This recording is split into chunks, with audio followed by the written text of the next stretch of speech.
All right, we're going to be taking a look at 45, 45, 90 triangles here and 30, 60, 90 patterns. And first of all, I just want to kind of review what these things look like. As you can see here, we have the 45, 45, 90 patterns.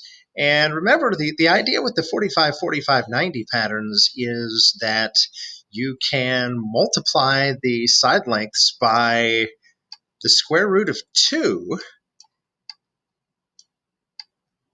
and you get the length of the hypotenuse, okay? And so you can see that kind of thing here. Over here with the 30, 60, 90 patterns, you can multiply the short side by 2, and you can get the length of the hypotenuse. And, of course, you can multiply the short side by radical 3 to get the length of the long leg. And so that's the general pattern. So let's run through some examples here of what this might look like. I'm going to be going through the PowerPoint that I had from class. And anyway, first one here, pretty straightforward. You've got side lengths of 3 and 3. It's a 45, 45, 90 triangle. So you're going to be multiplying each of the sides by the square root of 2. And what that's going to end up doing is giving you a hypotenuse length of 3 radical 2. So hopefully relatively straightforward for that one. Okay, moving along to the next one. My pointer here. All right, you can see that answer there. All right, the next one here, you can see we've got the short side here. Short side is 6. Remember, you always multiply by 2. This is half of an equilateral triangle. So you're always going to multiply by 2 to get the length of the hypotenuse. And in fact, you can always kind of draw in the other half of that equilateral triangle here. That's brilliant looking, but you get the idea. Anyway, so you're always going to be multiplying by 2 to get the length of the hypotenuse. And that, of course, is going to give you 12. You're always going to be multiplying by the square root of 3 to get the length of the longer leg. And so that is going to be 6 multiplied by the square root of 3. All right, that's all that's going on in that one.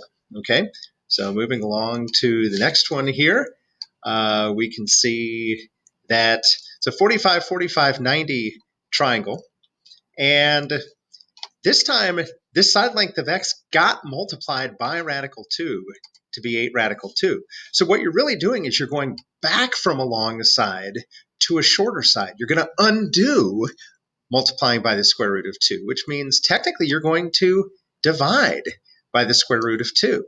Okay? Now, most of you can probably just look at that and see what got multiplied by the square root of 2 to be 8 radical 2. Well, 8 got multiplied by the square root of 2 to be 8 radical 2. But if you want to think about it as dividing by the square root of 2, that is technically what you're doing. Okay, so that's all that's going on in that one. That side is 8. Okay, moving on to the next one. This time we've got a side length of 7. So remember, the sides, the 2 legs, whatever's here is getting multiplied by the square root of 2 to give you 7. So you've got to undo that by dividing by the square root of 2. You're going from a longer hypotenuse back to a shorter leg. And so you're going to divide by the square root of 2, okay? Now, that can be the length, but that's not considered to be the best form for a radical.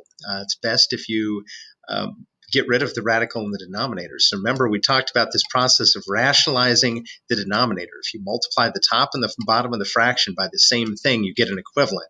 So you've got a radical, and you've got a number that's not under a radical. It's going to give you 7 times the square root of 2. Those won't combine on top. On the bottom, radical 2 times radical 2 is radical 4, which simplifies down to just be 2. Okay? 2, the whole number, can divide into 7. You could write that as 3.5 radical 2. But anyway, in this particular case, we're just going to leave it in this form, 7 radical 2 over 2. If it was 8 radical 2 over 2, you can simplify it to be 4 radical 2. Okay? So anyway, video's about done. I will pick up on the next problem in just a minute.